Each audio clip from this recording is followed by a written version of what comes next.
University's Poverty Action Lab in partnership with the Harvard Ministerial Leadership Program. I wanted to welcome both of you who are physically here and hopefully enjoying some good food, plus those of us who are virtually here. We actually have 300 or 350 people sort of registered virtually as well. Sadly, we can't offer you food. We haven't quite figured that technology out as yet. But it's great to see all of you physically and virtually here. My name is Asim Khawaja. I am the faculty director for the Center for International Development. CID is a research center which works across Harvard. Our basically mission is to build a thriving world for all. And we believe we can do that by essentially doing what we think is a talent play. What we want to do is build talent, convene talent, and deploy talent. And in that spirit, we have some unbelievable talent on offer today, both in terms of amazing researchers in this space, but particularly I'm very grateful for the honorable ministers, a whole bunch of really impressive leaders from different parts of the world. Most of them are on for some exciting UN meetings later this week. And that sort of provides us a moment of reflection. Development is an exciting space because we think we can make a huge difference, but it's also a challenging space in the sense that there's lots of work to be done. Not to start with a sobering tone, but we are meeting this week in the UN General Assembly meetings to talk about our collective progress, meeting some of the goals we jointly agreed on trying to meet. This is the halfway point in the SDGs 2030. Unfortunately, only 15% of the SDG targets are on track. There's still projected to be about 575 million people who will be living in extreme poverty by 2030. Only a third of the country's targets will have been met by that time. And so this is really a tough moment, but I think it's also an exciting in particular, it's an especially exciting moment for the topics that our panel is going to be discussing today, which is social protection. A lot of the issues that we're facing, not just during COVID, after COVID, but even outside of that, are issues of social protection. I think the good news is a lot of emerging economies, a lot of developing economies are increasingly beginning to set up pretty robust welfare programs. And I hope to hear from our panelists and our facilitators about that. Before I turn over to my colleagues, I did want to recognize two people who really made the event happen. CID's Enitan Kediji, where is she? She's probably running around the work. There she is. She's hiding where the meeting. And I'm pleased to have her in the work. I know I'm leaving the job. It does take a lot of effort to build this village, and these are two leaders who have really helped us put this event together. So without further ado, let me introduce my colleague Ben Olken from MIT to take us away. Great. Thank you very much, Asim. Everyone who joined us today in person, and to everyone who's joining us virtually. So thanks for joining us for the Social Protection Policymaker Symposium. My name is Ben Olken. I'm professor of economics at MIT and a director of JPAL. And JPAL is a global research center that's headquartered at MIT, working to reduce poverty by ensuring that policy is anchored by and informed by scientific evidence. So together with my colleague Rima Hanna, I'm excited to introduce today's panelists and to tell you a little bit more about what we're hoping to accomplish today. So first, let me introduce our panelists, and please forgive me if I mispronounce anyone's name. But we have the Honorable Fatou Sanyan Kinte, the Minister of Women's Affairs, Children and Social Welfare from the Gambia.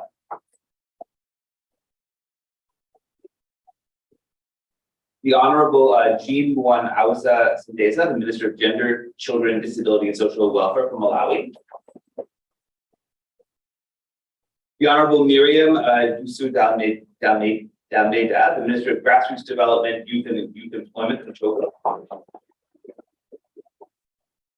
Rosine Sori Koulibaly, the former Minister of Finance from Burkina Faso. And Mohamed Khatib Basri, the former Minister of Finance of Indonesia. So before starting our panel, I just wanted to frame a bit what we're hoping to talk about today. So our discussion today is going to center about how our panelists think about social protection in the context of the wide variety of challenges that their respective countries face, and also, to be frank, the limited budgets and budgetary choices that they face, and that everyone has the hard decisions people have to make. What are the challenges they face designing and implementing social protection programs on the ground? And what are the innovations that they've found that have been really useful to overcome these challenges? And the other thing I want to say is that, I'm a researcher, I come from this research perspective, and the other question that I really want to know the answer to is, if you could talk to the research community and say, what would be most helpful for you? What were the problems that you feel like you don't know the answer to, that we as researchers could help solve? That would also be really important too. And my colleague, Professor Rima Hanna, will have a lot more specific questions. But before we dive into the specific discussion, I just want to say, what is social protection? What are we talking about? So, everyone has their own definition, but broadly speaking, social protection refers to the wide variety of programs like cash transfers, in-kind transfers, social insurance, pension programs that aid to both provide assistance to low-income families, insure people against shocks, break poverty traps, and really help support people throughout their life cycle. Now, social protection programs have been rapidly evolving throughout worldwide, but particularly in low and middle income countries. But I think we believe that designing these programs in a low and middle income country context is really different and entails different challenges than those that might be faced in high income countries. And I think the recent COVID crisis sort of highlighted this very much to make sure that the role that social protection can play in making sure people aren't left behind. And so, in response to that rapid growth social protection programs, and particularly in low and middle income countries, JPAL and CID together launched a social protection initiative. And the goal of our social protection initiative is to help synthesize what do we know and also what we don't know, and then to support research, particularly randomized evaluations, to help answer the questions of what we don't know. So those are kind of our goals. And in addition, as part of that, we have two primary writing projects, kind of on the synthesis part. First, we've already produced an evidence review that synthesizes the literature on social protection in low and middle income countries and kind of tease up some of those open questions. And that's available on our website. If you're interested in that, I highly encourage all of you to take a look. But the second piece, actually, to go even deeper, we're currently working on a handbook of social protection in low and middle income countries to consolidate those learnings, go deeper into a whole range of issues on poverty, inequality, health, government finance, other topics. So the section topics include strategies for reaching the right people, approaches for finding assistance, challenges, potential solutions, impacts. We're trying to cover sort of all of that. So that's an ongoing project that we're sort of working on right now. And the reason I want to mention that is that's actually relevant to kind of part of our agenda, for my own and our agenda, for having this discussion today. And that's that, I feel like we as researchers are really good at summarizing kind of what the research community has to say. But we also felt like it's really important to hear directly from policymakers as to what they think is important and what challenges they face are and what the open questions are and kind of their views on this topic as well. So actually, we're going to have a section of our handbook which will actually consist of excerpts and a summary of today's conversation to make sure that perspective is included as well. So thank you again for joining us for the Symposium. I really look forward to hearing everyone's views, and I'll turn it over to Rima Hanna, who will moderate the discussion.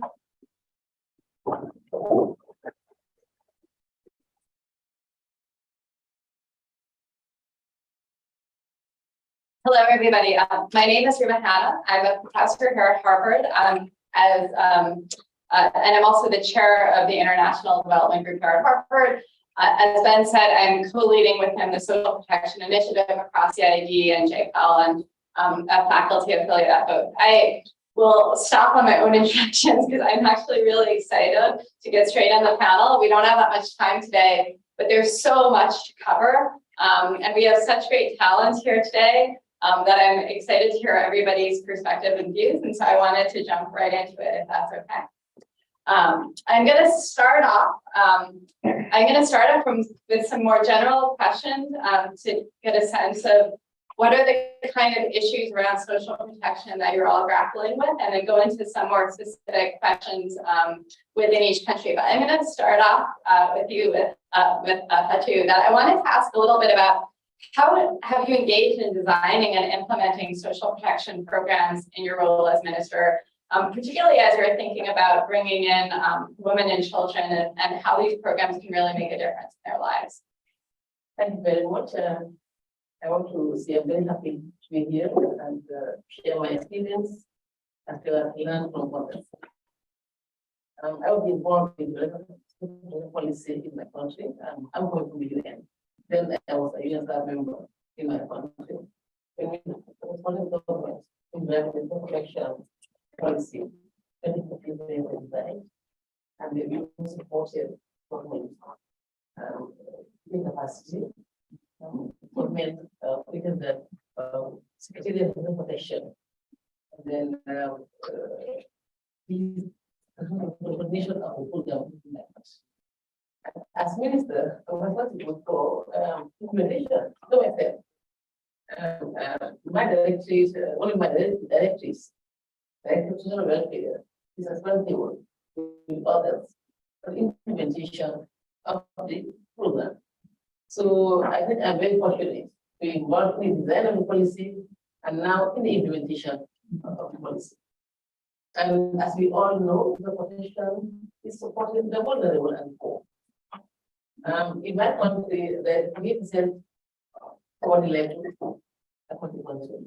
And some regions are more disadvantaged than the others. So as a result, in the program, we do an assessment of the poorest regions and find out who are the poorest using a set criteria. And based on that, so we will conclude by identifying the poorest. And then the program is implemented to those. And the first program, we were able to reach out to quite a number of people. For example, over 20 districts in my country, we implemented in the upper region of the Gambia. Gambia has 7 districts, regions, yes. The upper region, the central region, lower region, north bank region, west coast region, and the Banjul area. Okay. So we implemented in the upper region, central region, lower region, north bank region, and west coast region. In these areas, we identified all of the poor, most vulnerable, and they were in targets for the program. The program, as you all know, was in the form of cash transfers. It was a form of intervention, and we were able to support 78,000 vulnerable households. We took by monthly cash transfers. And it benefited them very much because these are vulnerable people. And as we are speaking, now we are planning another form of cash transfer. But then we are doing the survey first to identify the vulnerable so that they can be in support. In a good program, cash transfer is an excellent program. But I strongly feel that for long-term sustainability, you can come up with something different. Yeah, these are people who are vulnerable, therefore.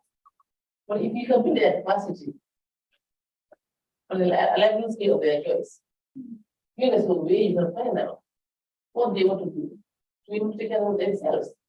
Because it's not always sustainable. You have cash to a community or to a house. So in a survey, if you engage them, find out what they can do to be able to take care of themselves. For example, I think that's more sustainable. We all know that if you train an individual or a group on a level of their choice, and you give them a small amount of money to get started a grant, and then you watch the progress. I think that's more sustainable than giving out cash all the time. So I want to be strongly believe that in our programs, we should build a component like that. For me, any intervention should be piloted. It's a lesson learned, you can scale up. So that's what we are giving out the cash transfer is going on. That's excellent, good.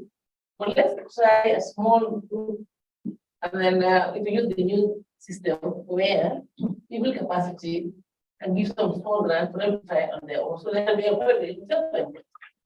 And if they succeed, with a little less, then we can scale up. Because we did on the gates and scale up. Thank you. You covered a lot. For me, it's very interesting, this idea of also thinking about not just cash transfers for the very poor, we need these individual transfers, but also these new kind of, they're often called graduation programs, which give out large cash grants to entrepreneurs and try to help people try to figure out ways to get into entrepreneurship, way to transition other types of jobs. But I agree with you, this is something, there's been some evidence showing it's very promising, but more piloting and more work needs to be done to really understand how we can make these programs better. But then I'd like to continue this conversation with Eugene. I know you're going to have to leave a little early, so I'm going to make sure we fit you in before you have to go. But I'd love to hear a little bit about how you conceptualize social protection programs. What are the kind of programs you've worked on? What are the successes and challenges? And where do you, as Ben also mentioned, where do you think research and piloting and more evidence could be useful? Thank you so much. It is an honor for me to be here at this research center. It is a very good experience for me because this is my first time to have this kind of arrangement. So I thank you to those that arranged and that we can have this conversation. In Malawi, the social rights transfer is under the Ministry of Welfare, and this rights transfer program started as a pilot project in 2006. That time, the country was hit hard by the HIV pandemic, and there was this initiative that the vulnerable people should be assisted because we had a lot of women-headed families, male-headed families, and they didn't elderly were looking after the orphans. So it was pilots in the first 2006 in one of the districts. The other issue that this social transfer is addressing the issues of poverty, hunger, and malnutrition. So, because when somebody is poor, cannot manage to have food on the table, sometimes fail to send girls or boys or anyone to school, and even have transplanted children at home because of malnutrition. So the government, with the cooperative partners, because this program is not being implemented by the government alone. Malawi is a low-income country, and we always depend on the cooperative partners for support, and we have got a lot of them that support this program. So due to that, it has in other way helped the families to have those that do receive, because they receive these cash transfers on a monthly basis.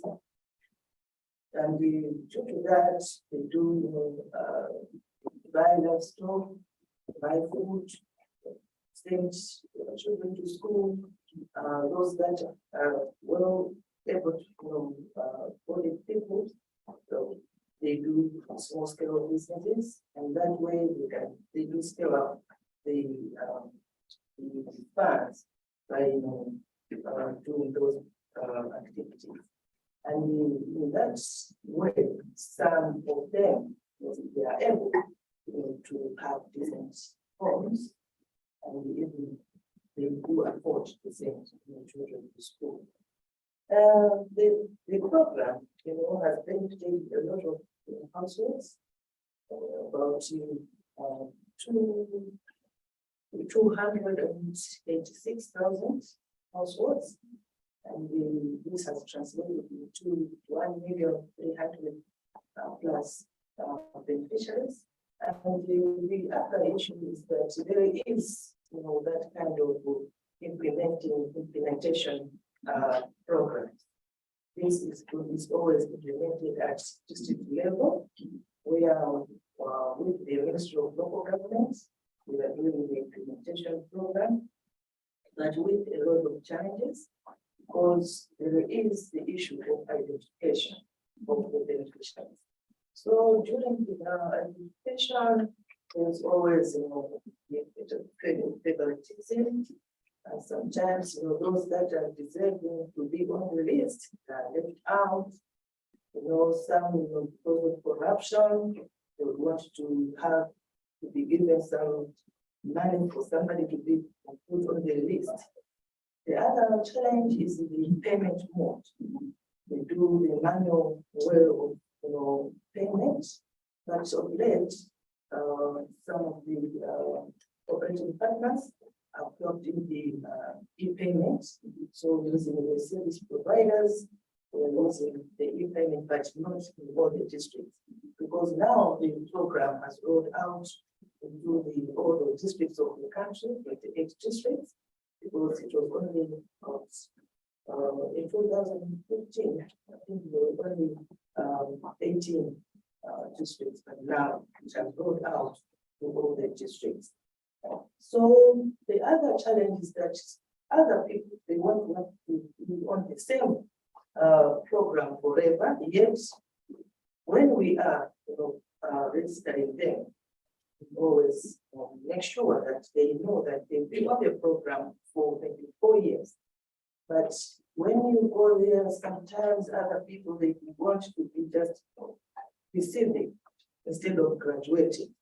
So that is a challenge which you have seen that we need to address that, because we need to have real deserving beneficiaries in this social rights transfer. The other program is about we had a challenge in the way the funds were being distributed, because each and every cooperating partner had its own program. So sometimes they would go 3 months, 4 months without dispersing the funds. So which makes the beneficiaries to suffer with waiting.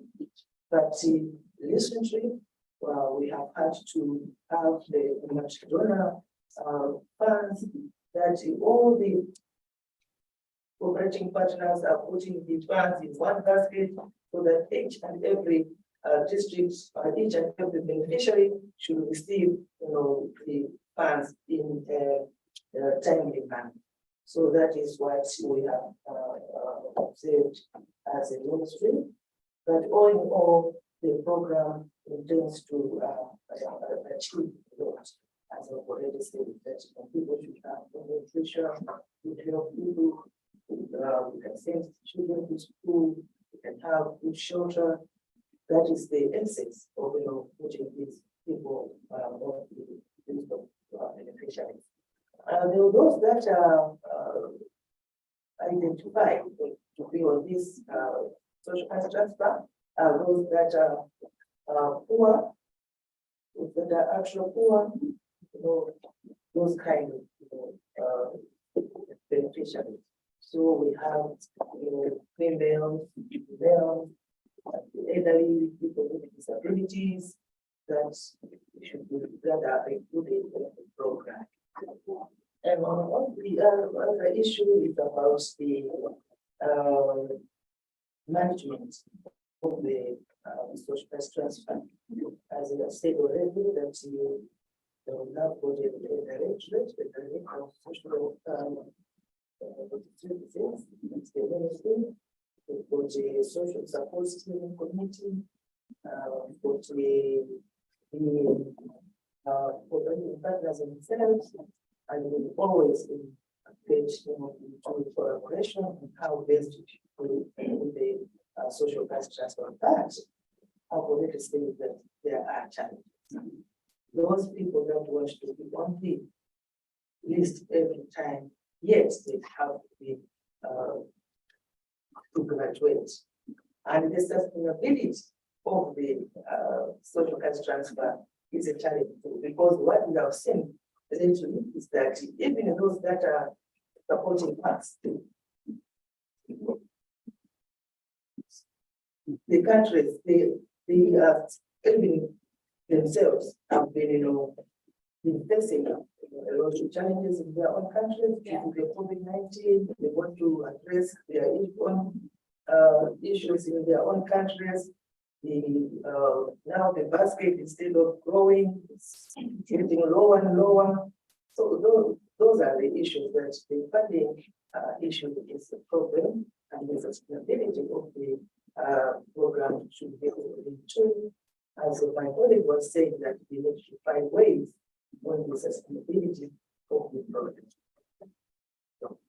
No, thank you very much. I think you've highlighted a number of challenges that we often hear across many countries, challenges regarding the identification of beneficiaries, challenges regarding how do you do the disbursement, and then a number of challenges around both the disbursement of fund and the timing of funds, but also whether or not, especially in today's day and age, where there's been many challenges both with COVID, with Ukraine, and so forth, thinking about international assistance for these types of programs, which I'll also get to when we get to the finance ministers. I know, Jean, you're going to have to leave early, so I'm going to ask you a second follow-up question, just because you're not going to make the second round. I was particularly interested, and you were talking about this movement toward e-money and e-payment of the and we've heard various things from people about this, successes, but also challenges in doing so. That on one hand, it might make it easier to get to beneficiaries. On the other hand, maybe the poorest and most vulnerable would have challenges accessing e-money systems. And so I just wanted to hear from you a little bit about sort of these trade-offs and what you've seen.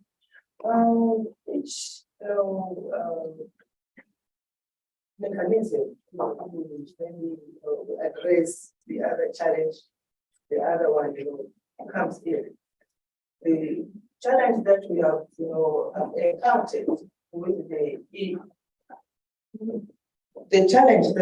encountered with the e-payment is now fraud.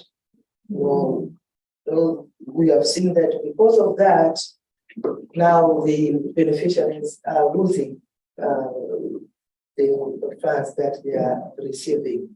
So there is still a challenge, but we are still looking to how best we can find a proper mechanism of payment. But fraud is now, how people are using digital equipment instead of using it in a proper manner. Now it has just come to others, like we can now start gaining from what they did not so this is the challenge that we've got with the impairment.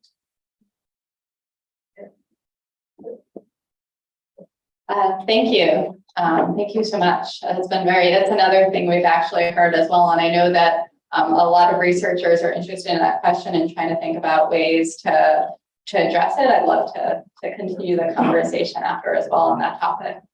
But right now I'm going to turn over to Miriam. I want to hear a little bit more about the social protection programs in your country. How do you think and conceptualize these programs and some of the innovations and successes that you've seen, but also some of the challenges faced? Thank you. My micro is working. I wish I had been at your place, because when I was young, a student from MIT and Harvard were the best, and they are still the best in the market of employment, labor employment. So, I am here today, and it's like I create a contacts. My English is not. I am perfect in French, so I will try to make myself understand. Social protection in Togo has been for a long time contribution program with formal workers, and it's cover retirement. And since about 10 years, more than 10 years, we have made a long way. We have come a long way. And we now settle a wide range of arrangements to tackle poverty and help people face shocks. You have any question, and I can give it to you right now. Informal economy, more than 60% of people under 35, a young population. Most of the people living in rural area, likely unknown because they don't have ID, and lack of resources. That is the challenge. How can you create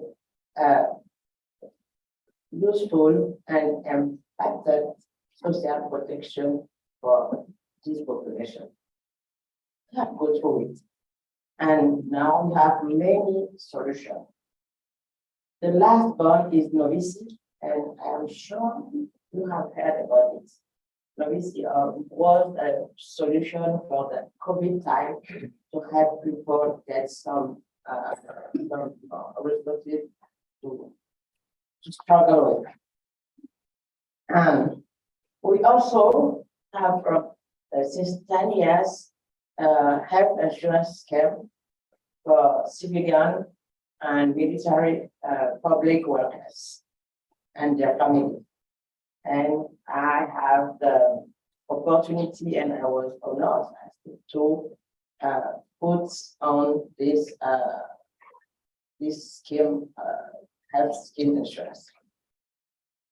We also in health side have many gratuity programs. I don't know, free of charge program like malaria, HIV, vaccination, and some temporary free program according to what is the challenge of the time. 3 years ago, we settled a free care program for pregnant women. Then if you are totally and you are pregnant, you go to the hospital, just pay a few gross of administrative fees, and all the 9 years you are free of charge. The government pay for you. Even cesarean, C-section. Someone said it. We also have assistance program like cash transfer for poor family instead of the Novici I talked about was finished, but using digitalization to send money to the family in the rural and from city areas. And of this, we have a scholar training program. It's also a free program in the very poor region of our country. This is for the grassroots population, and this program targets women for the most. We also, for young people, have a labor market program, and we create an agency for volunteers who work on high labor intensive works. And these programs are now fighting against climate change by planting trees. And the other program is for farmers, and sometimes the poorest one have fertilizer for free. So government provides fertilizer for the farmers. And for this, we need plenty more because needs are growing after those crises, and people are expressing more and more help. It is about solidarity. It is about reduce poverty. It is about equity, but we have a very tight tax space. So I think my colleague of finance will help us solve this because you have a very huge informal part of the economy, and small people can pay tax, or they can afford the program for everyone. We are a small country, 56,000 square kilometers, and 8 billion people. You can guess it's small, but the challenge is we have the chance to be small, and then we can deploy a program of identification with your biometrics identification program, and that's the next step we are working on. I think this you have your question, and I'll be waiting for the solutions. No, thank you. That was very helpful. That it covered so many different topics. I just want to quickly highlight a few things before we move to the discussion of finance. The first is this issue of informality. I think for me, this is why the Social Protection Initiative and the work and the research we're trying to do is so exciting, is because a lot of these social protection programs have been designed in high-income countries. They go through formal employment system, formal employers, through formal tax systems. But for many countries around the world, this isn't an option because of the level of informality. And in fact, it's actually even more of a challenge when this formal and informal economy side by side. And so I think this it raises an interesting question about how we can innovate in different countries where the setting is different and where the research could help inform. The second issue I wanted to raise is, we started off talking about cash transfers, but actually there's a wide variety of different social protection programs, from cash transfers, in-kind transfers, social insurance, youth unemployment, which I'd like to get back to once we talk to the finance ministers a bit as well. But there's a lot of different, I think just the richness of these kind of programs and the design of these programs being targeted to different types of people in the population and trying to help people based on their specific needs, I think is just a very important thing to be discussing. But I think everybody in the audience, in the panel, raised a key question is, we know that these programs are important. There's a large evidence base showing how they're very useful and they really do protect the poor and vulnerable. We think they help with intergenerational poverty. We think that they improve health and education. And so these programs are really great, but there's a lot of budgetary issues at play. And so I wanted to start with Rosine and start asking about some of these questions. When you were finance minister, how did you think about deciding between social protection programs versus other types of needs that you have running the government? And then also a little bit about this question of how do you think about trying to direct these programs more universally or targeting them to certain populations, given the budget space you have available? Thank you so much. I would like to thank you for inviting me to join this meeting and having these wonderful people in the room. So it means that it's a subject of great interest for all of you. So thank you for being here. I would like to start by stating that, in fact, my approach is a human rights approach of total protection. In the Universal Declaration of Human Rights, it states that every person in the society has the right to access social protection and security. So this is the right. I think that we have to start agreeing that it's the right. Now it's easy to say than to do. When so happy to see that this meeting is coinciding with the UN General Assembly, because all the commitments that have been taken by the international community, we are still waiting. Because I do believe, and then I will go to what we do locally in our countries, but also what is expected by the international, by us, from the international community. Because for me, we cannot live in the world lagging the majority behind. That's the principle. In my own country, Burkina Faso, believe me or not, 40% of the population live below the poverty line. And just to let you have a sense of the situation.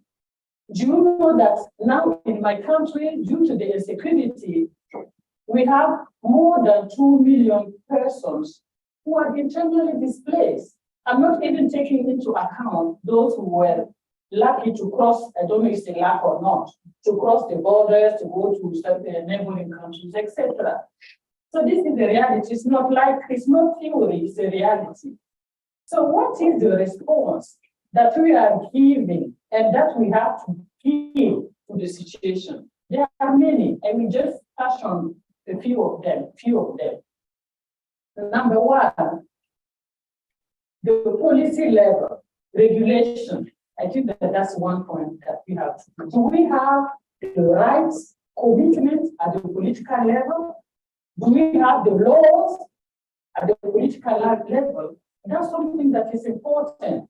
I know that in the US, you have the Security Act in the US. This is something that is in the Constitution, that you have the right to be protected. So I think that the policymaker, the first thing to do is to make sure that the regulation doesn't exclude the majority of the people. So in my country, what has been done in that regard? We have adopted a couple of laws. I think that I did not go to the ones that we're talking about. Free access to care for the children aging under 5. This is the declaration. Yeah, there was also the access for the women, pregnant women, and there is a law also in my country. There is also for the free access to care for the women who have like cancer, it can be uterine or breast cancer, the free access. Because people are having that reality because they don't have access. So there are some decisions that we have taken, even the cash transfer, this is a mechanism that we have adopted in our country. But we realize that sometimes, even though more and more we are using mobile phones for the cash transfer, there is also, corruption. How do you choose? How do you target the beneficiaries? Those who are, local governments and administration, etc. They are the ones deciding that you should benefit from the support, the support, you not, etc. So there is bribery, corruption, etc. This is something that is important, and you have to work for that. Policymakers, I talked about the regulation. We have also the budget, which is a tool that you can use. But now, I think that that's a good news. More and more, we have what we call result-based budgeting. So at the beginning of your program, when you have your midterm program, you have a set of priorities, it comes to the political way. You have a set of priorities and you have to align your budget on the priorities that are already set. So this is the role of politicians in a positive way, not those politicking. The good policy makers, they take decision to say that, this is an important area that we have to work on. Why people are not putting resources on the social sectors? Because they do believe that it's a waste of money. They don't see the immediate return of their investment. Because, when you say, okay, if I go and build a road, I will be elected because people, they see the road, okay? But when you say, okay, there are children who are on malnutrition, children that you have to give to, the school feeding, we have also the school feeding in our country, then we say, no, these children, they are not even voters, they are not 18.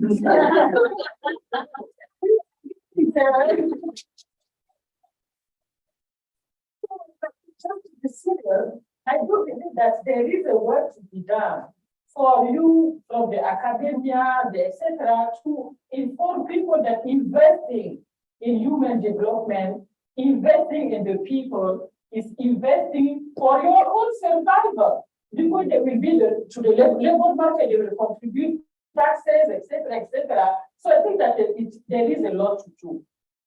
What has been done in my country, instead of just doing the cash transfer, when I came into the office, I talked to my colleagues. I said, okay, we are talking about equal access to services. We do not want to have people by hand, etc. What are we going to do?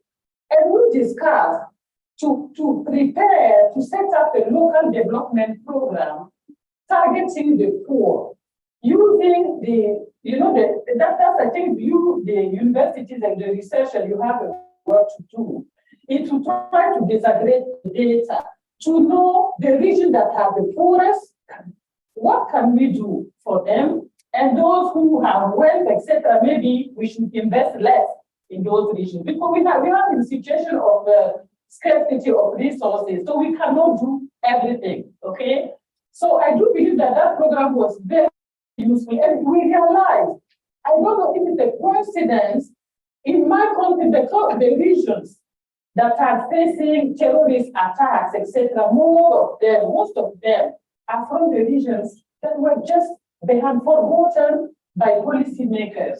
So it's for our own security is important to have, a mapping of the situation in our regions, in our country, to know that, okay, we should go there, we do infrastructure, we do schooling, etc., and to make sure that people are resilient, that beyond cash transfer, this is very short-term interventions, that we have also long-term prospective development in the regions. That's what I want to say. And yes, there is also the fiscal space that should be created, but who should pay? Okay, what we are saying, the priority setting, the budget, etc., who is going to pay? And these are those who are in the most comfortable situation, are those who should pay for those who do not have the means and the capacity and the resources in the country. So our development programs and policies should be really toward poor-oriented, youth-oriented, employment, job creation-oriented, and not just broadly, economic growth of 5%, 6%. People, they will tell you that they don't eat economic growth. See the translation of the economic growth in their pockets and in the place they want to follow you. So I will stop there and thank you so much again for the opportunity. Christine, so first of all, I agree with you. This is a thing we hear time and time again about the investments in human development. I think everybody sees the bridge on the road and can cut the ribbon, but it's really, at the end of the day, it's about people and investing in people. And I know at CID, this is what Assam and Fatima and others are trying to do, about really trying to change the conversation about how can we help people thrive. I want to ask you a quick follow-up question before I get to David, because you mentioned something that it's a big hot topic, sort of in this space of, on one hand, you want to try to target resources to those who are very poor, but then you're asking those who are more comfortable, the richer middle class to pay, and you're trying to think at the same time about revenue generation and tax collection. And how do you think about the link between the programs that sort of middle to upper class receive as well, and their desire to contribute, or how do you make this all work politically? No, it's a question of social justice. When I went before the National Assembly to present the priority and the fiscal policy, I told them it's not this sentence is not from me. I borrowed it from one of my previous presidents. I told the National Assembly, they were there, all there, parliamentarians. I told them that, you have the choice of giving champagne to a few of the people or giving potable and drinking water to the majority of the population. This is very clear. Does it resonate to you? Very clear. So I think that is a political option. It's a political option to take the decision because the cake is tiny. It's not enough for everyone. But if you have the cake and there are some people, eating and the others looking, watching, my previous president said that this is what we have some revolutions in our countries. Because if I cannot eat, at least I could make your food get down. So you will not eat as well. I think that, that's important. So I think that the question really of political choice, and we have to make the advocacy. And even for the Western, they should know that, if you do not help those in the Sahel facing terrorist attacks, etc., they will cross the border. And then you won't sleep. So if you want to sleep, eat without being disturbed, this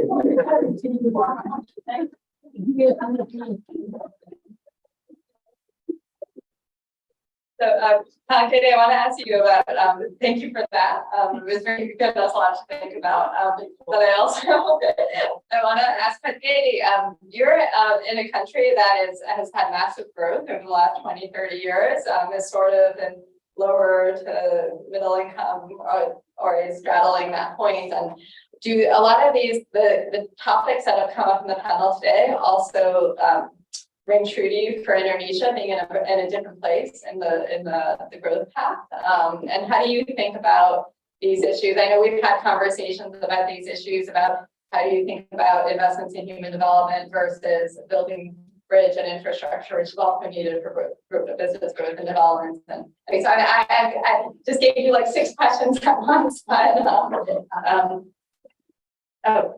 love to hear from you. Oh, is the mic not? Is it on? Can you hear it? Yeah.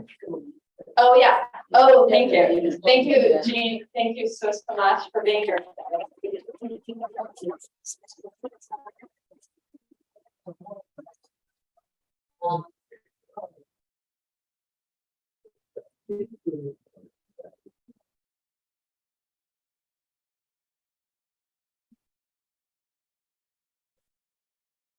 So, Katie, I'm going to turn it over to you. Thank you very much, Rima. It's a great pleasure to be here. I entirely agree with what Rosin said. She makes my life easier, but at the same time, it creates a problem because I don't have much to say. Let me respond to your question. I think this is a tough question in the sense that if we have to choose between the hard infrastructure in terms of building bridges, roads, etc., and also the human capital. Because countries like Indonesia and many developing countries, I believe that we need both of them. So the solution is not to do a sort of like a trade-off, but how to look at from the financing side rather than to do the trade-off. Because let me give an example. If I say that I prefer to get the social protection rather than infrastructure, I don't think this is the right answer as well. Because let me give an example about the access to water. If the access to water is not there, it is the poor who bear the burden, right? So similar to the access to electricity, if it's not there, then it is the poor who bear the burden. So we definitely need both physical infrastructure and also the social protection. So in order to answer this question is, we have to look at more on the financing side rather than sacrifice do the trade-off. Now, bear with me if I'm talking with a little bit math, with number. Yeah. First of all, what we need to do is we have to increase on the revenue side. We're talking about this tax revenue. Yeah, this definitely for many countries, I believe, not only in Indonesia and also I believe in Africa. And just one of the one example that I would like to share. Ben and Rema and myself, we produced a paper about to look at about doing the administrative reform rather than increasing the tax rate to mobilize the tax rate.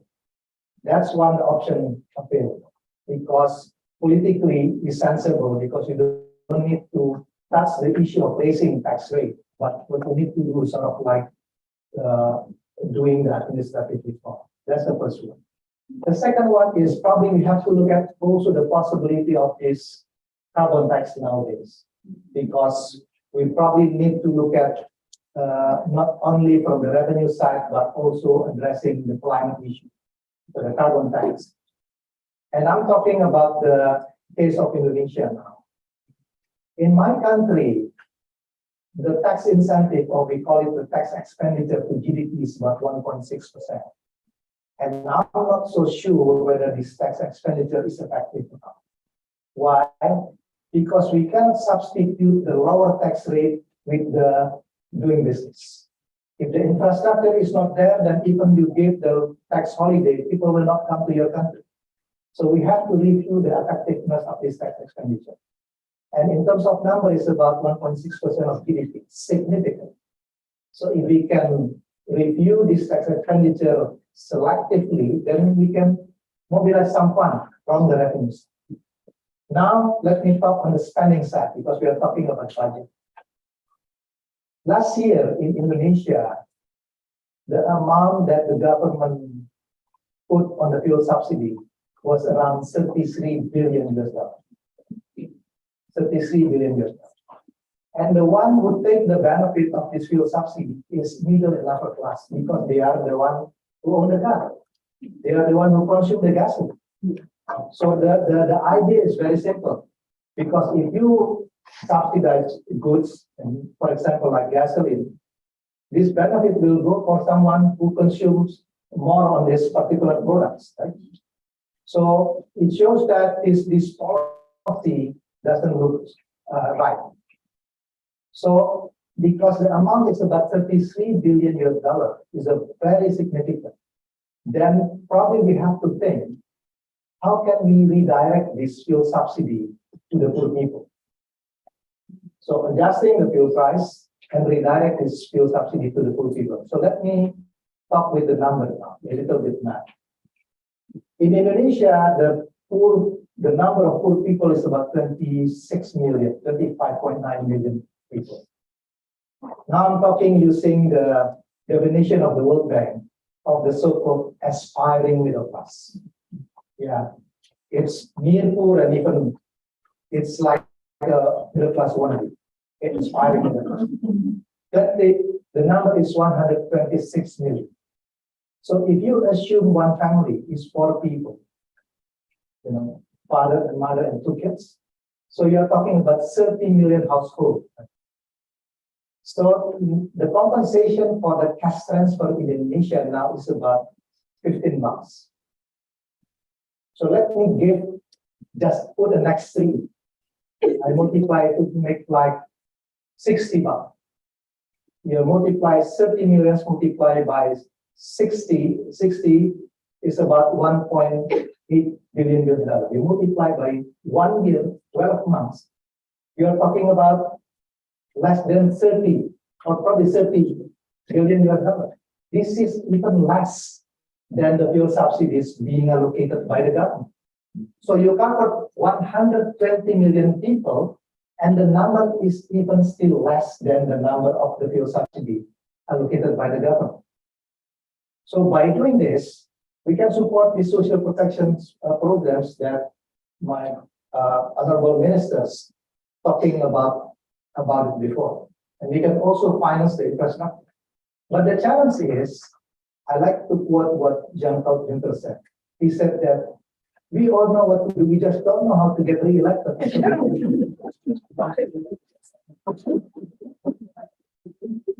Actually, it's always about the political economy.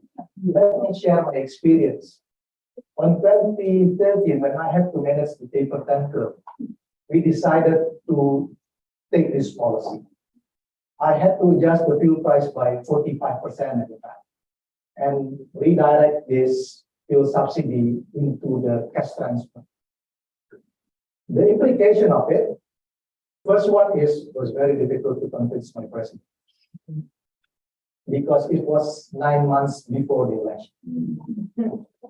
So the reasons why I was able to do it, because we were in crisis. We had to manage the paper tender. So I always believe that bad times makes good policy, good times makes bad policy. When you are in crisis, you can convince politicians that unless you do this, you will be in crisis. So at that time, we get a chance.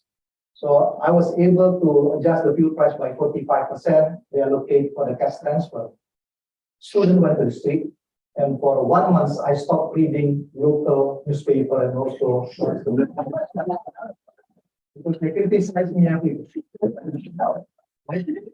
But this is something that needs to be done. The problem with this report is the cost is immediate, but the benefit is always in the medium term. Exactly what Rosin said. And that's also, I completely agree with you, Rosin. That's also the problem with investing in the human capital. Because you don't see the milestone. The politician will see, don't forget about the political cycles. 2 term, maximum 10 years, or every term is 5 years. Then the question is, why should I spend my political capital if my successor will take the benefit of it? So we have to look at this policy from the short term as well. If you propose a policy that will yield about 30 years from now, your readers won't be interested to do it. That is why designing this cash transfer is very important. And the way I look at it, the source of financing is there, at least from the reduction of the fuel subsidy. Yeah, and I call this policy as triple win. It's good for poor, it's good for fiscal, and this is good also for environment because it will reduce the demand for fossil fuel. No, thank you. And I think, you raised so many good points. I think 2 key ones. One is that, it's not just saying social protection and investment in human capital versus other types of investments, which we also need for growth and development, but really thinking about for the money we have, how can we make it better? And I think that's where this research initiative, or at least hoping to contribute. I think the comment about the politics, and it really just shows you that the amount of courage it takes being in the political space to say you're going to do something that you think is going to have a long run gain, and the incentives not to do that, and really thinking through the political autonomy of that, I think is just really important. But I have so many more questions, but I think we don't have much time, so I want to open it up to the crowd and see if there's questions here. I think there's a mic that will be going around. Okay, I'll start here in this private room and then go over. And state your name, and I think the Kennedy School rules are, it has to be a question and it has to be short. So that we try to fit we are trying to fit a whole bunch of questions in. So just for it to go smoothly, if you have questions, you can just come to the side. I'll start with you. So your name, introduce yourself, and thank you for such an informative panel today. My name is Srila. I'm from India, and I'm an MPP student. So my question is related to results-based budgeting and cash transfers. I was involved in the results-based budgeting initiative in the state of Odisha in India. And one of the issues that we faced was that in cash-based transfers, especially for impacts that could be intangible, the results-based mechanism was difficult to measure. So I wanted to understand if that was a challenge that when the countries here faced, and if so, how that was overcome. Thank you. So would like to take questions. Do we want to? You want to take it now? 4 questions and then.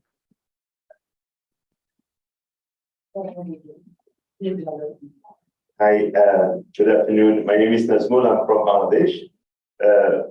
I missed Minister from Malawi. It would have been great because I currently have some work in Malawi. So, but anyway, I worked in a development bank for the last 20 years, and I had some work done in the access to energy sector in a couple of African countries. So I think Africa over the years have done a great job. We have currently have few access to energy programs with a couple of government, but what I see over the years, progress is actually really slow. Some of the problems have already been identified, the change of political government, all the deficiencies. But despite all the challenges, I see a lot of innovative ideas among my class members, among the community that I work with. I often feel that there is not enough platform for us to share those ideas to the right people who are sitting or running the country. Maybe this will not be a very formal structure. It doesn't probably will not cost money because many of us are just willing to support or share ideas. Just would like to see how a platform could be developed where we could share such ideas, so that some of those could be evaluated. At some point, could be some research on this. Thank you.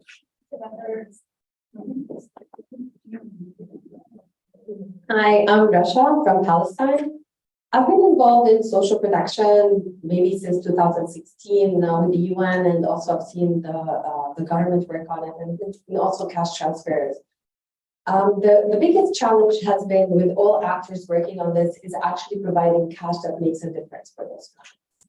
Because resources are limited, you end up giving those families money just to make them survive. It doesn't make them graduate from the program. And the other challenge, which is, this is maybe directed more to the former Minister of Finance in Burkina Faso, in terms of the development projects where we target the poor, but then again, if they are really in abject poverty, they lack the social capital and also the abilities because of years and years of poverty to actually participate fully in those development projects that make a difference. So my question is, how did you determine, all of you, how determine the amount of cash to give to make a difference? Second thing, how did you deal with this weak capacity due to poverty? Thank you. And we'll take one more question and then we'll do a round of all the speakers. I think one more question. Yeah, I'm Pradeep Chaudhary. I teach economics at JNU, Jawaharlal Nehru University in Delhi. I have joined here as a research fellow in South Asia Institute. It's great to learn, but I want to know, is there any pattern that we have established regarding political ideology or political power and also the social protection schemes? How do you look at it? Is it that they continue with a kind of political ideology operating for long? They have established a different kind of pattern in the social protection schemes than somebody else, like some other countries. So that from both academia and policy perspective, because the last point he made is like they are not interested on many social protection schemes, but is it that globally we see, or even at a country context, we see some connection between these two, the power and the social protection? Okay, I see one more question and then we'll have it. So much. Hi, my name is Katie. I'm in the International Development Program here. I'm Chinese Canadian, and I'm curious about the theme of fraud and corruption comes up a lot of times in hindering the efficacy of programs. And in your careers, have you seen any or small that's been effective in combating that? Great. I think we have a number of great questions. I think I'm just going to do a round and start with you, Patrick, if you want to start. Where's your, is this my, oh, your, is that, yeah. Thank you very much. I think I want to answer two of the questions. One is the amount of money given out as a cash transfer. In my country, it's $3,000. That's a little bit more than $50. So if you consider a poor person, what he or she needs, I think that's quite small. Yes, I do agree. In my country, education is free from primary to high school. And the health is also free. Yeah. But for education in public schools, not in private schools. Even health also in public hospitals, not in private hospitals. Yes, those are free. And in the schools, we also provide a school feeding program. Yes. But with all that, I strongly feel that the amount given to poor households, $3,000 is small. Yes. And economic increase, yes, but as I mentioned earlier, countries which are supporting this program have their own programs as well. So for necessarily, let's think of an alternative on a pilot. Okay, the other thing, question was about the corruption. Yes, in terms of the identification of the poor people, That's corruption because people seem to put in favoritism first, their own friends or colleagues. So the money ends up in a household which doesn't need it, but which is not vulnerable. That's one thing. Secondly, in my country, because of patriarchy, when we just started, it was given to men as household heads, and they then put it into good use. As a result, now it's given to women. When it's given to women, every member of the household benefits. I'm not saying that it's not corruption, but it's due to patriarchy, and men don't sort of tend to utilize the money effectively. So that's the reason why now the money is given out to women, and when it's given out to women, every member of the household benefits. I think I've answered the questions. Thank you so much. Thank you. Thank you. I think I'm turning it over now to Miriam. Yes. Cette fois-ci, je vais parler français. Et donc, je vais pouvoir répondre de façon assez intéressante à. This time I will speak English and I'll try to answer the best way I can. Et qui se demandait quelles sont les difficultés qu'on a dans la mise en œuvre des programmes de transfert monétaire. To answer the question of the difficulty that we face when we implement cash transfer. C'est bien ça la question. Oui, exactement. Alors, c'est une question très, très, très intéressante dans la mesure où, avec les autres départements ministériels, on a du mal à se mettre d'accord. Pourquoi?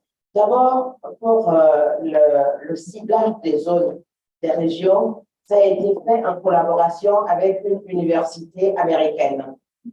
So the first point is the identification of people, the beneficiaries, and this was done in partnership with an American university research institution. Une étude qui a été réalisée, vous connaissez sûrement ça aussi, je crois que c'est l'université de Michigan. University of Michigan.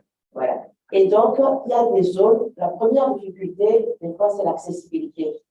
Parce qu'on n'a pas des routes pour accéder à ces populations-là, mais elles existent. The first issue is accessibility, so because access to those vulnerable populations, because they don't have roads to actually go there. Alors, la deuxième difficulté, c'est que depuis cette année, on a poursuivi le traitement digital dans les zones rurales où les gens ne sont pas éduqués, en fait. So the second issue is that we started a digital transformation, but the problem is digital literacy is extremely low. Et la troisième difficulté, du fait qu'on ait choisi ce mode de transfert qui est naturellement plus rapide et plus efficient, la disponibilité du network. Okay, the third aspect is network access, which is another issue since we pivoted to digital transfer, which is more rapid. Par contre, la bonne nouvelle, c'est que le programme de transfert monétaire n'est pas un programme isolé. Donc, il y a un accompagnement. Nous avons des équipes, une agence qui existe depuis une dizaine d'années, qui accompagne les communautés à la base, dans leur autonomisation, dans la capacité à faire des choix, à comprendre le monde actuel et les enjeux à leur façon. So the good news out of all this is that this whole program is not an isolated program where you get something and basically you're just left alone. There's a whole system that basically helps you know what decisions you need to make, how to actually use the money you have. So it's a whole kind of training program that helps you use that money. Et vous n'allez pas me croire, mais la première chose qu'on leur apprend, c'est de faire des économies, de l'épargne.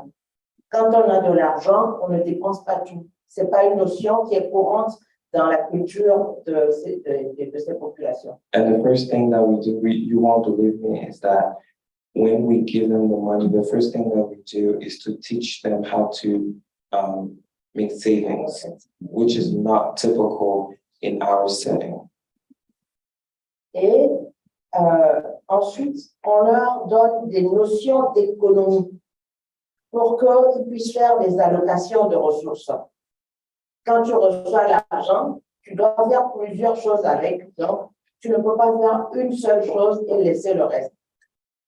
And what we do also is that we teach them some courses of economics so that they can learn more about resource allocation and different aspects that are important to them and their families. Et la dernière chose, c'est de les organiser en groupement pour renforcer les mécanismes de solidarité et d'épargne. Et du coup, on a aujourd'hui à peu près 1 millier de groupements dans tout le pays qui sont composés de femmes qui, à la base, étaient bénéficiaires de transferts monétaires. Les transferts sont équivalents à peu près 5 000, ça fait quoi, $10. And so what we do is that we created communities of learning so that it's easier for them to kind of rely on those groups so that they can actually learn more easily. And those are actually communities of women that were previously beneficiaries. And so it's similar to teachers of teachers. And that's. Et lorsque vous retournez voir ces femmes, c'est essentiellement des femmes, vous êtes surpris de ce qu'elles ont pu faire avec cet argent. Pourquoi? Parce qu'elles n'ont pas les mêmes contraintes que les gens en ville. Elles n'ont pas à payer d'électricité. Elles n'ont pas besoin de certains, je dirais, des besoins superflus. Elles ne prennent pas des croissants au petit déjeuner. Elles n'achètent pas du sucre.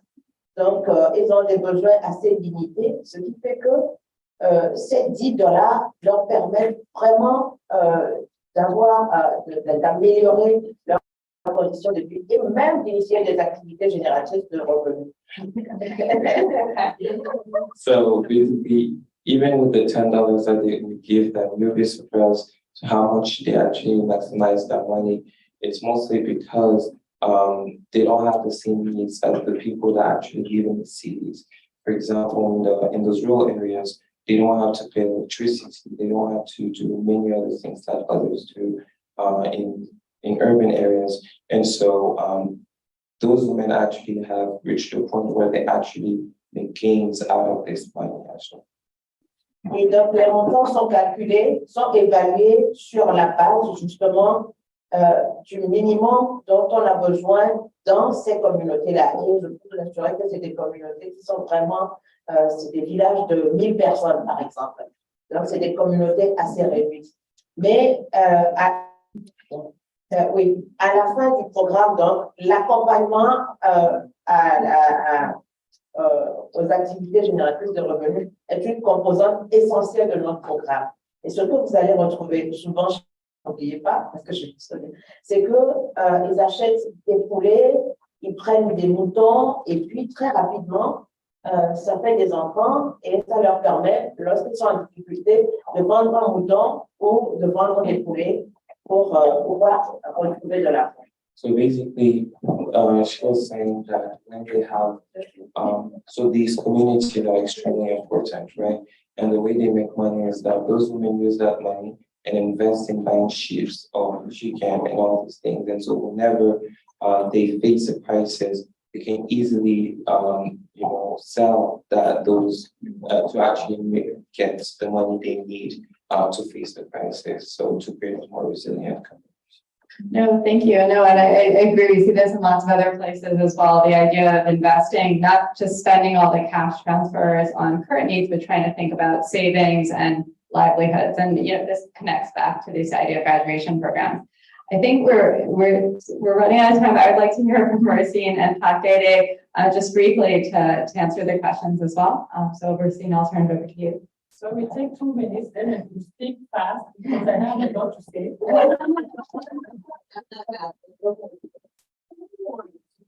Concerning the budgeting, there was a question on the challenges.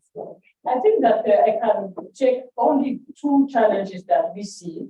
The first one, to identify the key KPI, the key performance indicators. That's important because sometimes the line minister, I have nothing against you. They become say everything is important. I want to many children. Do you want to send to school? You see, so the KPI that's really important to have that key indicator, and also to make sure that you have an M&E system, monitoring and evaluation system, It does, sometimes it doesn't exist. Sometimes it's very weak. So we have to work on that. Second question, on the local development project, maybe there was a misunderstanding. It's not the cash transfer. In the local development project we're talking about, it's a comprehensive program. So you have access to water, to energy, to school, etc. So, and even income generation activities. So it's something that is really comprehensive, integrated programs. Third question about the food. I let you respond.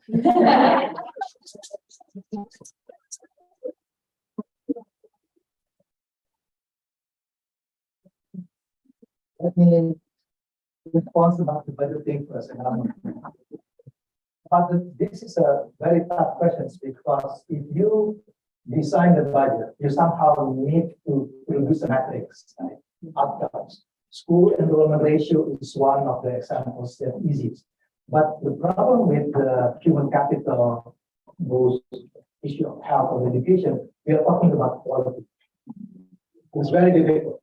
So let me give an example about the way the Indonesian government did try to improve the welfare of the teachers.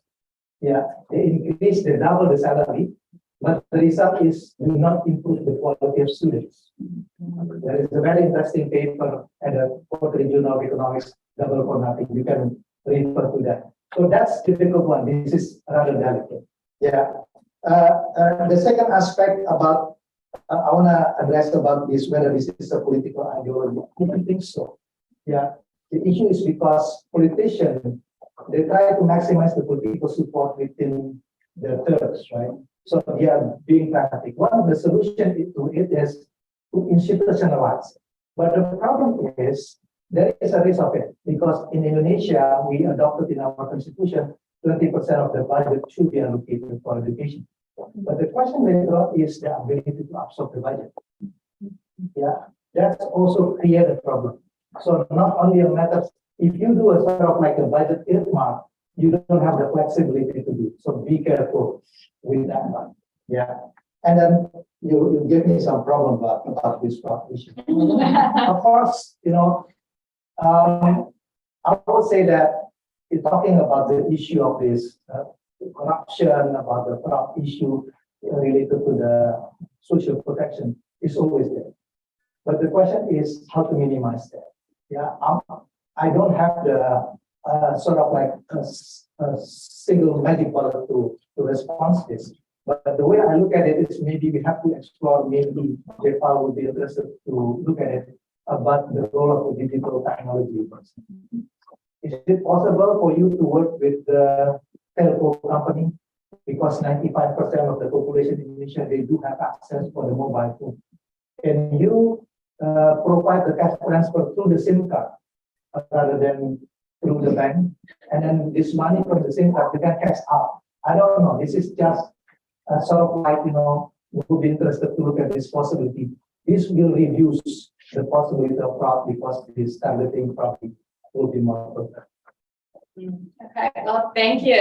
So give a round.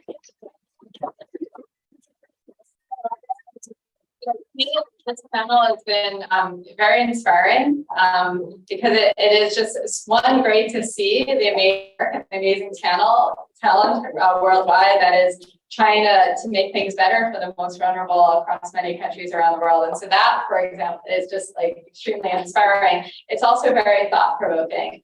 There's a lot of topics and a lot of questions that have been raised in my mind that I'd love for us to continue the conversation. And yes, we'd like to do more research. But along these lines, I know I'm going to be pushed off the stage in like a moment or two, but I had a few thank yous I wanted.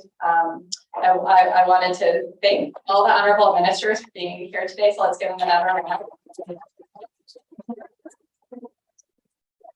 I want to thank everyone in the audience who came, including at home. It's really great that you're here today. These are just such important topics. And so I know everybody's very busy with their days. And so it's just really nice that everybody came out to really participate in this conversation.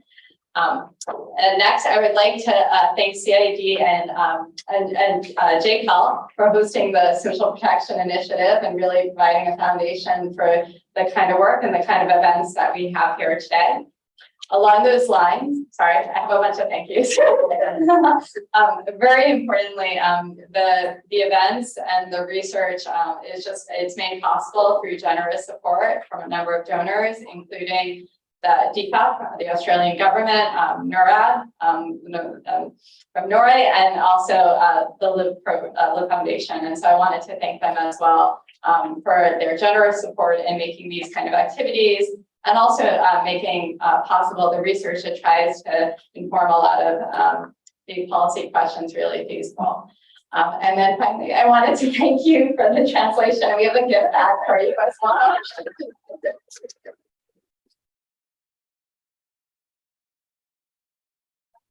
I think we just wanted to say thank you. We have a little token, and I think I've been told we're going to take a photo.